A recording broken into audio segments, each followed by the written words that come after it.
listening to the Barcode Podcast with your host, Chris Glandon, serving cybersecurity straight up with no chaser. Let's hit the bar and grab a drink.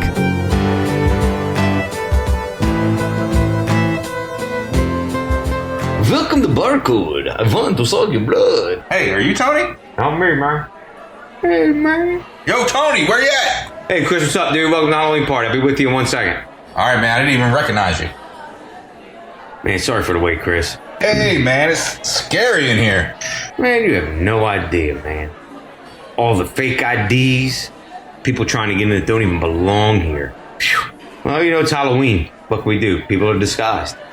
Man, let me see. What kind of booze you got back there? Oh, glad you asked. You want to impress all your friends at your next Halloween party, my friend? You know I do. I got a wicked drink. Don't ounce tequila, half ounce of triple sec. Top it with some red wine over some ice. That sounds great, man. Is this sweet red wine? Because I only usually keep a bottle of red. A bottle of whites, whatever mood you're in tonight. Whichever kind of red wine you're feeling. Just enjoy it. I love it. I know, we call that the Dracula Margarita. Now, if you excuse me, I gotta go get these unwanted guests out of my bar. You ain't gotta go home, but you can hack here. Drink responsibly.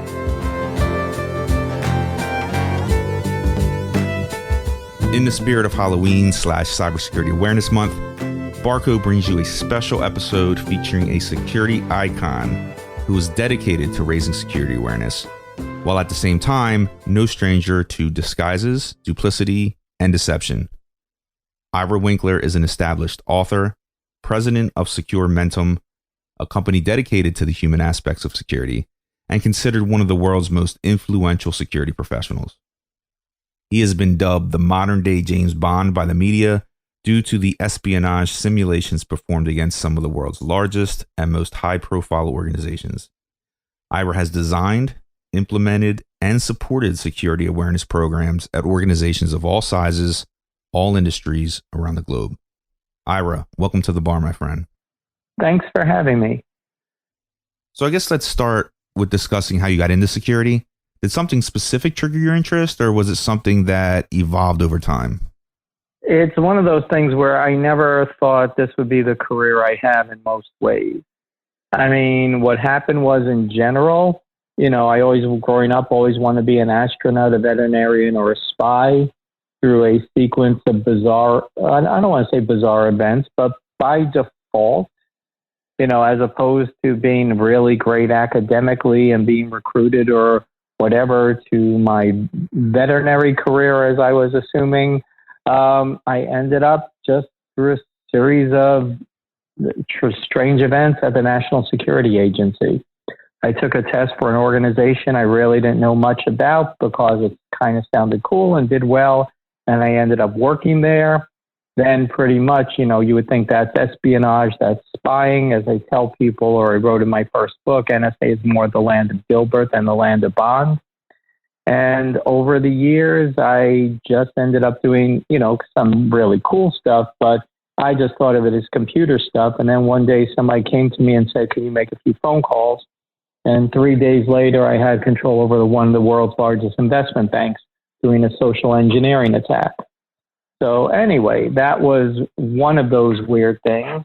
And then as a fluke, while I was doing all that, one time somebody came to me and said, we're working on this investigation. And it turned out to be the infamous Vladimir Levin Citibank investigation that I got pulled into. So I ended up doing that as well. That's wild. That's certainly an unorthodox path to take to break into this industry. Now, you've performed some absolutely insane and dangerous social engineering expeditions. You mentioned taking over a bank once, and in one particular case, I understand you were able to steal some highly classified nuclear reactor designs. Yeah, that was sadly easier than it should have ever been. But I ended up, you know, so after I wrote about how to take over a bank, it was called the seminal work in social engineering, and people started coming to me to do weirder and weirder things. And I ended up, how would I phrase this? I basically ended up just doing these espionage simulations. And then that led itself to some really high profile things where, one of the weirder ones, I had a friend who was talking to the CISO of a Fortune 5, Fortune 10 type of company. And he was frustrated because what happened, he hired pretty much all the big four firms to come in and do penetration tests. They all came back 2 weeks and $100,000 later and said, we have full control of your entire network. He went to the CEO. The CEO said, I have been one of the most profitable companies in the world. I have been vulnerable. I am one of the most profitable companies in the world. I am vulnerable. I will be one of the most profitable companies in the world. So what? So then he's like, I wish I had something like this. And by that time, I wrote my first book, Corporate Espionage. And he showed this, and he ironically showed it to my friend. And my friend said, I can get him in here. And anyway, I ended up doing one of my espionage simulations for a Fortune 5 type of company, and which includes obviously some nuclear reactor related things. And I ended up, hacking into their organization, just basically walking around, talking to people, finding all the critical data and everything like that. And that was, it was anticlimactic. I mean, by the time because I stole the nuclear reactor design within an hour of being on the site. There was obviously some preparation to then. But by that point in time, people were asking, people were like, after I did that, they're like, let's go get some HR data. And I'm like, whatever. And they're like, you're not even excited anymore. I go, at some point, when there's no challenge, it doesn't even matter anymore. So, I'd love to say it's highly skilled, but, I've come to believe, and I've been rather critical of, I've come to believe that, like penetration tests can be generally worthless if you're not doing, if you're not having an impact, if you're not having a change. They're not hard if you're just finding vulnerabilities that anybody could find. The fact of the matter is, people love to think these criminals are geniuses, but really most of the time, all they have is the ability and the willingness to kind of, do bad things and, going against a population who really, is just, I don't want to say they're unskilled and unable to stop them. They're just ignorant of the problem, which lets these people who are mediocre in their skill set be incredibly successful. It could take minimal effort. It takes a willingness. Gotcha. I will say it takes a willingness and a focus, if that makes any sense at all. Because, everybody says, oh, these hackers are geniuses. Like, and this isn't the first time it actually happened. But for example, when the Twitter hacker, everybody was saying like, oh, here's this 17-year-old mastermind. And everybody was like, let's give him a job. I'm like, why? Because he was a good liar? Because he spent more time on Twitter's security than Twitter did? Unfortunately, I hate to say it, but that's not exactly, a hiring point. You have somebody who has nothing better to do thinking, hey, I'm going to make a few $100,000 by going ahead and making some phone calls. And yeah, I'll invest a few weeks into it. You act like somebody who can invest a few weeks and figure out who's the best people to lie to is some super genius, as opposed to, well, gee, because here's the other part that people don't acknowledge. There's a completely different dynamic to stopping something, preventing the problem, than to actually accomplish the problem. Because, you have a hacker has to find one way in. It's not just a matter of the hacker found that one way in, so therefore let's just patch that and we're secure. The reality is that a security program has to say, hey, I'm not worried about the one way in. I'm worried about how can I create a secure environment that is sustainable given all the restrictions that I have. And for example, this hacker telling people, well, you need to better educate your staff, that's like, well, no shit, Sherlock. It's sort of like, well, we need to go ahead and figure out who has access to these systems. How should we implement better multi-factor authentication? How can we go ahead and do better things? How should we limit the people who have this access? How do we have secondary controls on them? It's not just a matter of telling people how to do things, or telling people not to do something. It's a matter of creating an environment that does it right by default. And I use the example of, it's not hard to break a light bulb. And then it's like, oh, you broke that light bulb really well. Now go ahead and fix it, or go ahead and make that light bulb. Or you have somebody who stabs someone. Somebody stabs someone. It's like, wow, they stabbed them really well. Go make them perform the surgery to fix what they stabbed. That's really the best analogy I see, for the cybersecurity of hiring a hacker. Just because you know how to break something or stab at a system to cause damage doesn't mean you know how to go in and know how to fix it. It's it's much more involved than doing that, but also fixing it in a sustained way is the more critical point. Agreed. In an organization, training exercises such as phishing campaigns are designed to train employees to stop clicking on links that could lead to infection. When a security awareness test fails, and I've personally witnessed cases where an organization will enforce extreme disciplinary measures to the degree of terminating employment of the end user. Who would you say is to blame for the failures? Is it in any way the fault of the organization's lack of a solid training program, or is it the user's lack of knowledge to blame? And if failure or consecutive failures of a simulation occur, not even an actual attack, where do you draw the line?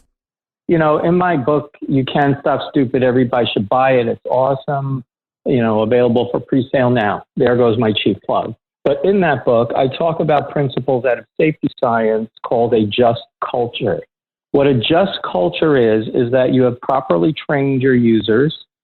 You have also given them the resources and the ability to do things correctly.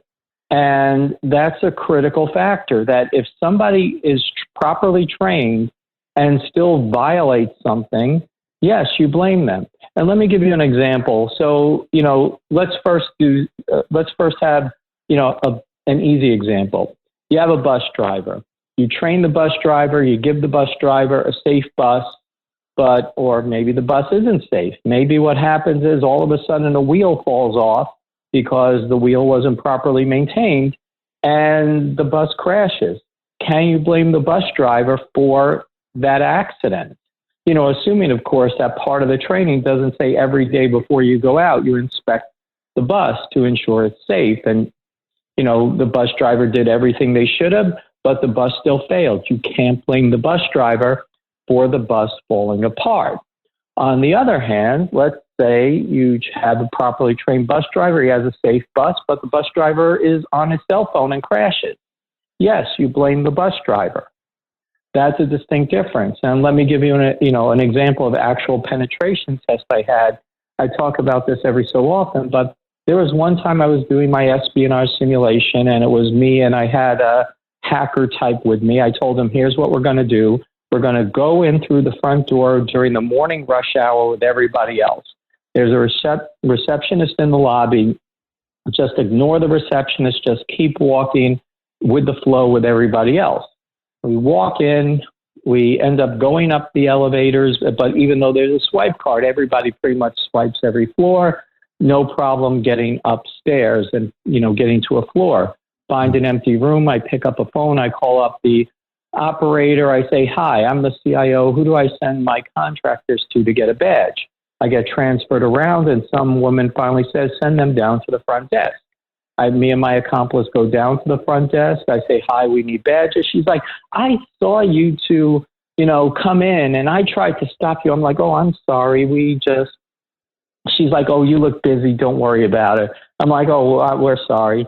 Anyway, she calls over a guard, and she tells the guard, these gentlemen need badges. And the guard says, okay, takes us to the, room, the guard room where they print up badges. They took our picture. And while we're sitting there waiting for these badges to print, the guard says, "What do you two guys do?" I go, "Oh, we do computer stuff." Then the guard says, "Do you guys need access to the server room?" Of course. I go, "As a matter of fact, we do." So anyway, got access to the server room, wait till lunchtime, end up going down there. The room is completely empty, but all the primary domain controllers left logged on, no screen lock. Sit down, add a new admin user to the domain, and then pretty much, as you can guess, we had control over the entire network. Now, 3 weeks later, I get a call, and this was after I submit my report. 3 weeks later, I get a call from the person claiming to be the facilities manager. And the facility manager goes to me, "I'm the facility manager. I need to know the name of the guard who gave you the badge." I'm like, "What?" And he repeats itself. I go, "Here's the deal. I'm not giving you the name of the guard who gave me the badge." I go, "If you want the name of the guard, you can ask the CIO, who's the only person I report to, because frankly, you might be lying to me of who you are." He's like, "I'm not lying." I go, "I don't care. I'm still not giving it to you, even if you are who you say you are."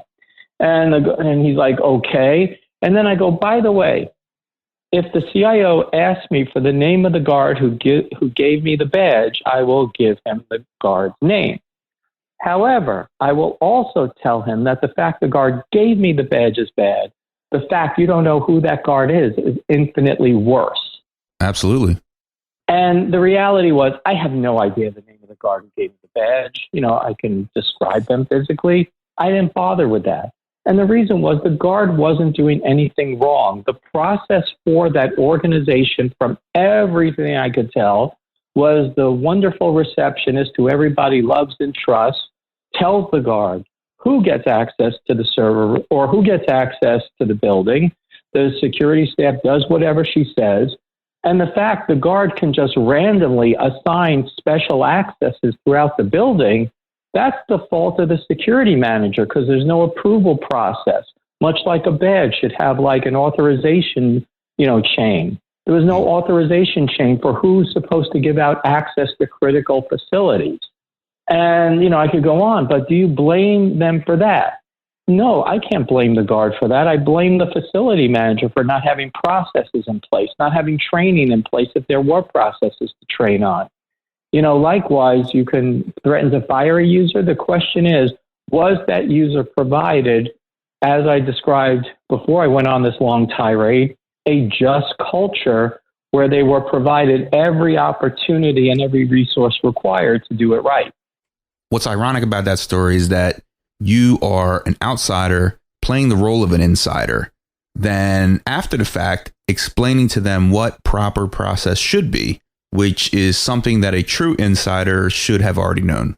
Well, that's one of the things. Now, do I look at it that way? The question is, and I always have this other thing that I do. Whenever I go into a company, I always try to, steal from the CEO or the CEO's admin assistant, because nobody will ever blame them should something go wrong. And likewise, should they try to make a scapegoat out of anyone, it's like, okay, you first. There was one time, for example, this is telling another story. Actually, it was bizarrely true. It was almost surreal. But I was told the CEO was involved in some personal lawsuits. I can't discuss them. And they said, "We need you to stay away from anything having to do with the CEO." So in order for me to stay away from both a technical, especially a technical side, I need to know the IP addresses for the CEO's office suite. So what I did was I went up to the CEO's office suite, got a company logo shirt on, with a clipboard, and I go to he had a team of executive assistants. I go to one of them. I go, "Hi, we're doing a quick security assessment. I just need to double check that your antivirus software is up to place. Can I please just do a quick check on your system and, just make sure that your systems are," and she's like, "Sure."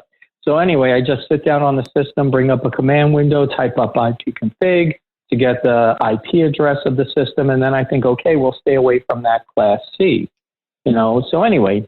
And then the woman was like, "Well, what about all these other computers here?" I go, "Well, honestly, if your computer," I tell the woman, I go, if your computer is with this, all those other computers should be the same. She's like, well, why don't you check? It's not a problem. She has all the other people get up while I sit down and type up IT config. And then she's like, well, what about Mr. So-and-so's computer? I'm like, I really don't want to bother him. And she's like, not a problem. And she tells him, and the CEO gets up off his chair. I sit down at his computer, and then while I'm there, his email was open, and I just decided, what the hell? I sent a message to the CISO I'm reporting to, and I just go, hey, you're doing a great job. Take the rest of the day off, and hit send. And then I just turn around to the woman. I go, it looks like, she comes back. I say, looks like his system's secure as well. Thanks so much. And I leave. And the CISO was like, Ira, are you going to tell me why the CEO all of a sudden cares about my well-being? I go, you're not going to believe it, but if I didn't do something like that, it would have looked weird. Anyway, but it's like, what are they going to do? Blame fire that woman for having a potential bad actor sit down at the CEO's computer? I mean, they should if they fire anybody in theory, but the reality was they're never going to fire her. And the fact I did that, even though it didn't make it into the report, kind of protects everybody else. Right. And hopefully they learn from that and they're able to recognize that during the next exercise. So in most of these social engineering campaigns, you are essentially playing a spy. Does that feel like a job to you? Because hearing it really sounds cool. And you need to have the skills of a Hollywood actor / psychologist / sociopath. So it seems like there's definitely a high level of complexity involved, but fun and challenging at the same time. Well, it's definitely on the awesome side. I'm sitting there and I'm frankly trying to go ahead and do a job, act professional, but there are some times it's like, I'm sitting there like, oh my God, I can't believe this is working. But at the same time, it's like, it's just my mindset. I'm being paid to embrace this character. And yes, I'm being paid to act. I have done some in the past, and things like that. But it's just a matter of, I'm playing a role and I take it seriously. The fact of the matter is, any sociopath can kind of do the same thing. I mean, all it takes is somebody who has, to a large extent, to put any sense of guilt aside and say, screw them. A sociopath thinks, well, I'm smarter than they are. They deserve it if I trick them. And, I look at it this way. When I approach it, I do, I put my guilt aside because I'm like here thinking, I need to know what I'm going to find because I need to figure out what's the best way to help the organization. So it does take that mindset. I once worked with a woman. I started working with her. And at one point I needed, a woman to call somebody because that's what they were expecting. And she just couldn't, for lack of a better term, lie and, to somebody that quickly. So she went ahead and she wasn't the right person. One of the guys I work with is a former Navy SEAL. He is the paragon of virtue and, he can do it, I guess, if he's mentally prepared, but, he's just not a good natural liar, which you can't fault the guy for. But, he has so many other valuable skills, but, unless he's like prepared for it, he's not going to sit down and be able to quickly, lie to somebody. Mm-hmm. Yeah. On the other hand, you have other people like my friend Stan, former Russian, he's a colonel in GRU. And I would trust his perception with my life. I mean, this was a guy we once were doing an assessment. I was doing an assessment. We walked out of the office with a former director of security, former Secret Service agent. And Stan walks out with me. He's like, I don't trust this person. I'm like, it's like a former assistant director of the Secret Service. What do you think? He's like, I don't trust him. Anyway. The next day, we find out Stan was 100,000% actually right. The guy was a scumbag. Anyway, I'll leave it at that. So that could be attributed to the human intel gathering culture of the GRU, which is what most organizations are striving for now, creating that retrained mind of their employees to identify red flags. I've always been fascinated by magic and illusion, subconscious thinking, power of persuasion, and I found that approach often runs in parallel to cybersecurity, specifically awareness efforts. It's challenging enough to get one person to believe and begin practicing secure behavior, but the mental trigger for each individual is going to be different. So how do you effectively build that culture, that mindset at scale? Here's the problem. And I think one of the biggest problems the security awareness efforts have, and again, highlight this in my book, You Can't Stop Stupid, another cheap plug. But anyway, you go ahead and you look at it, and the problem is people treat the users with regard to cybersecurity in a completely ignorant and naive way. Because think of it this way. What happens if somebody, most organizations does not fill out their time card? They don't get paid. What happens if they don't submit, I travel, and if I'm working with, for a large company, either as a consultant or direct employee, if I don't submit each and every receipt, I'm not going to be reimbursed. So if I have a $3,000 airfare, hotel bill, meal, expense report, and I leave off a $4.63 receipt for a Frappuccino, that whole expense report is kicked back for that $4 expense. Why? Because that's how they have trained the organization to do it. And why? Because they're concerned about financial fraud during travel. And over a period of time, they've gone ahead and said, hey, how are we going to ensure the appropriate charges are made? We want receipts. If we don't get all the receipts we want, we kick it back. Why? Because that's how people become responsive. Now, does anybody say that's not fair to the user? Did anybody ever say, oh, well, Ira's a nice guy, and we really want to reimburse them. It's only $4, just forget about it? No. You need approval to not have the receipt, even if it's a $4 receipt. So why in security do we go ahead and not have that same mindset where, when appropriate, security is a must? We can't go ahead and presume every right action that somebody might theoretically take or not take, but we should have expectations for security the same way we have expectations for everything else. And by not realizing that, that's the failure of the security organization. It's the primary failure of security awareness people, because what they're doing is they're portraying their security efforts as a should. You should have a unique password. You should go ahead and turn off your computer at the end of every day. But what happens if it's enforced as a must? You're saying you're changing the culture. The reason the culture exists is, a culture is essentially the representation of how all the individual behaviors combine. So when I was at NSA, everybody wore a badge because everybody wore a badge. Yes, you were not allowed in the building if you were not wearing a badge, but theoretically there's something that you could just put it down on your desk, but you don't, because everybody else wore the badge constantly, because that was just how things were done.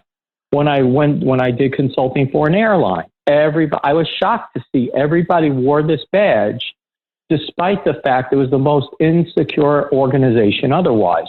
Why? Because that's the culture of an airline. Because everybody in an airport has to wear a badge, so everybody in the whole airline wore their badge.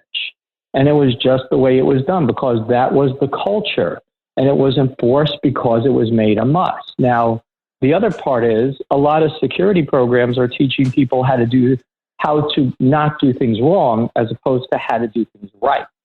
And that's another focus that people really need to have. How do you do things right, as opposed to, I use the example of, it's a little dated now, but you have too many people being trained to be Elmer Fudd, being on the lookout for the wascally wabbit, where every time somebody's on the phone, the person's taught to think, is that the hacker trying to trick me? They shouldn't be worried about who's on the other phone. They should be worried about, okay, I have a call. They're asking for certain types of information. I don't care who it is. I care, how do I do my job correctly? How do I not distribute information improperly, and so on? In terms of enforcement and transitioning into the technology side, are there any tools or techniques that we have out there to help automate the reduction of the human impact? Yeah, I mean, that's kind of like, again, that's really the whole principle of you can stop stupid, which is we're applying safety sciences to the concept of cybersecurity, of what I call user-initiated loss, because that's a critical concept going to what you're saying. Again, the whole book's on user-initiated loss, because the problem is not that a user is unaware. The problem is that a user is presented with the opportunities to initiate loss. Now, the user problem really should be, okay, how do I go ahead and ideally stop the user from being in the position to initiate loss? So anyway, you figure out, okay, how do I prevent the user from, for example, I'll use phishing messages because those are easy. Phishing messages, the first way to stop a user from initiating a loss is to have DMARC, for example. Don't let spoof messages come in. Mm-hmm. Then, assuming that's not the problem, then you have email servers that have email filters, and the filters weed out likely attacks. And then the system, then once it's there, then it gets delivered to the user, and the user system should have, again, their own set of anti-malware, and that should potentially weed out attacks as well. And then once the user's actually looking at an attack that wasn't weeded out because all of a sudden, the technology failed, then you should have a user experience that guides the user, in theory, to do the right thing. And the user, and how to guide the user would be, for example, saying, this domain looks unusual. This domain does not, this link does not go to where it says it does, as an example. And then you have the awareness. This is where awareness comes in. Awareness tells the user, okay, how should you generally determine a message looks accurate? And then let's say the user goes ahead and makes the wrong decision. Then what should happen is, because, the reaction or the response for a phishing message is usually to attempt to download malware or an attempt to give up credentials or send them to an unsafe website. So if you get them to, download and install malware, if you set up the system so that the user doesn't have permission to download and install malware, they're not given admin rights, for example, their rights are limited. Then if you're going to go ahead and, for example, trying to get the user to send out sensitive information saying, I'm the CEO, I need you to reply back with, financial data, there should be data leak prevention software that stops the user from sending that out. Then there should also be web content filters that stop the user from going out to unsafe websites and giving up credentials or sending out other information. Like you're saying, there's a whole technology environment. Again, it's implementing safety sciences to the field of cybersecurity related to user actions related to cybersecurity. Yeah, so there's definitely compensating controls there. Well, no, if you are relying upon the user, I see so many awareness companies say, make your user your last line of defense, conquer user error, and all that sort of stuff. That is so stupid. Yeah. If your whole security program relies upon the user as your last line of defense, you've failed as a professional, fundamentally. Because here's the thing, and a lot of people don't want to talk about this in the awareness space, but a user can do things that create damage either because they are unaware, they might be rushed and have other things conflicting with doing things right. They might be aware, but they might have accidentally clicked the wrong button, or they could also be malicious. It doesn't matter. When I talk about user-initiated loss, why the loss is initiated doesn't matter. It just matters that it happens. And you need an environment that protects everything from lack of awareness to malice. Click, click, boom. Game over. Doesn't matter if the sniper hit you with the kill shot or if it was self-inflicted. End result is the same. Now let's consider the progression and advancement of AI and user behavior analysis technologies interacting with the human element. Does it help organizations? Does it hurt organizations? Can this tech be leveraged to create more intelligence around social engineering and phishing, or do you see that as a negative? Okay, so there's a couple of different things, and I'm going to answer a few different ways by telling you what's theoretically available. Okay. So, for example, you have UEBA, user and entity behavioral analytics. And those type of tools out there start telling you what's normal, what's abnormal, and try to stop things that look abnormal based upon that given user. So they're setting up that user's profile and trying to determine based upon the user's past experience, is this likely the user or is it somebody who's compromised the user simultaneously with, is the user a risky person in general? So you potentially have that. Then from an awareness perspective per se, you also have tools, for example, like a CyberReady. CyberReady is a phishing simulator company primarily, and they have behind that an AI engine that sends out phishing messages that end up being tailored to each and every user. In other words, if a user has demonstrated a level of proficiency, they can then upgrade the sophistication for future phishing messages to that user specifically. And that allows awareness to be tailored. It also, like, for example, one of the problems when you do these phishing simulation campaigns as well as awareness in general, a lot of it to the average user is an insult to their intelligence for the most part. Mm-hmm. So if you keep sending somebody a phishing message, because you see all these vendors saying, we've got phishing down to 1% and maybe 0. Mm-hmm. That's kind of crappy. And the reason I say that is the only way you do that is by sending users the same phishing messages or the same basic messages again and again and again. That's like saying, I'm going to give somebody a PhD in computer science because they've taken Computer Security 101 and we've got them to the point of getting 100 on Computer Security 101. I'm therefore going to give them a PhD in computer science. Mm-hmm. No, that sucks. What happens, for example, is you send somebody to Computer Science 101, maybe they get a B, but they're still allowed to move on to 102, and maybe they get their next B or so on. And then they get 201 and so on and take more advanced classes. Have they ever got 100? No, but they have sufficient knowledge to move to the next level of progression. That's what a good phishing campaign should be. Because if you ever get down to 0, it's showing you're not increasing the base knowledge level. You've just got everybody to the same pathetically low base of knowledge. No, that makes perfect sense. So let's start with thisisransomware.com and then level up from there. Now, do you see phishing campaigns that mirror real-time attacks or basing simulation efforts off of threat intel is beneficial? Well, again, that's kind of back to what a CyberReady product type of kind of does. Mm-hmm. But then you also have other products, like everybody has their own, like all these different awareness companies have different strengths. So another company in the awareness that has awareness and phishing simulation is Mimecast.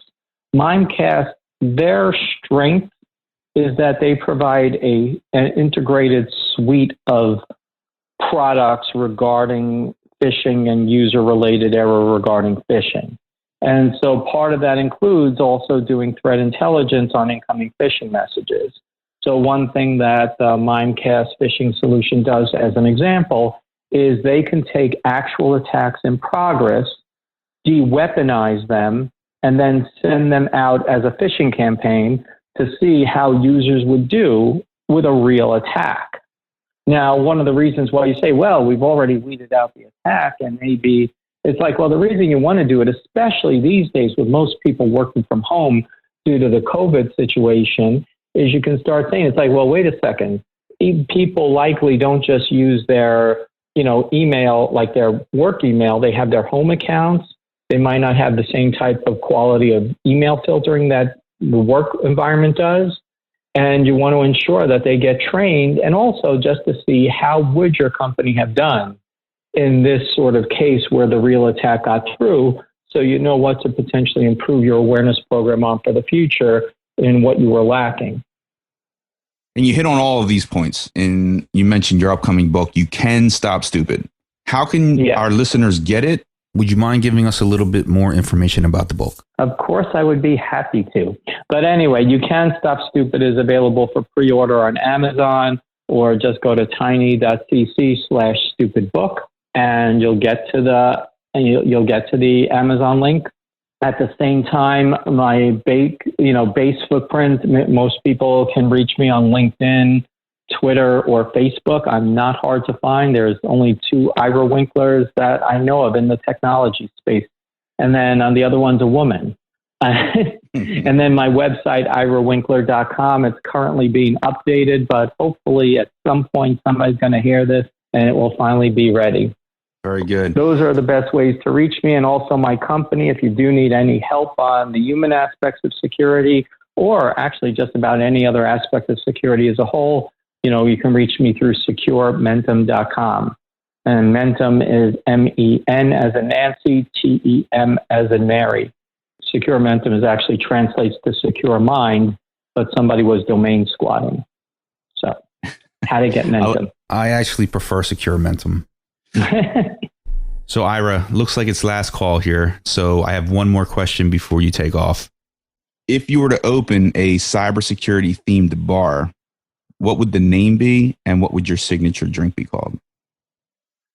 Oh, what would the name be? I would almost have to. Okay, so if it was me, I'd go. I'll have to give you 2 answers because I can't think of which is best so quickly. I got to admit, I do like Secure Mentum being secure mind. I'm not going to lie. I do like that. At the same time, I might call it Stopping Stupid as well, because in a bar, I guess that's one of the ways you create stupid, but and then we'll call it and it sounds so cliche, but the drink might be called the Social Engineer, which frankly I don't like because it is too cliche, or the Human Spy. I like that. Although there is a place called the Safe House in Milwaukee, which is really a cool spy-themed bar, so they might have taken my better ideas. And you will require ID to get in. Or a password. You actually got to go. Nice. If you actually look up the Safe House, you'll. If you actually look up the Safe House on the internet, or that Milwaukee bar restaurant type of thing, it's kind of on the cheesy side, but it is unique and fun. That's cool. I'll have to look that up. Thanks, Ira. I appreciate you taking out the time to share some of your amazing stories and insight. I look forward to reading your upcoming book, You Can Stop Stupid, and I wish you the best of luck. No, thanks so much. I appreciate it. Sure thing. Take care.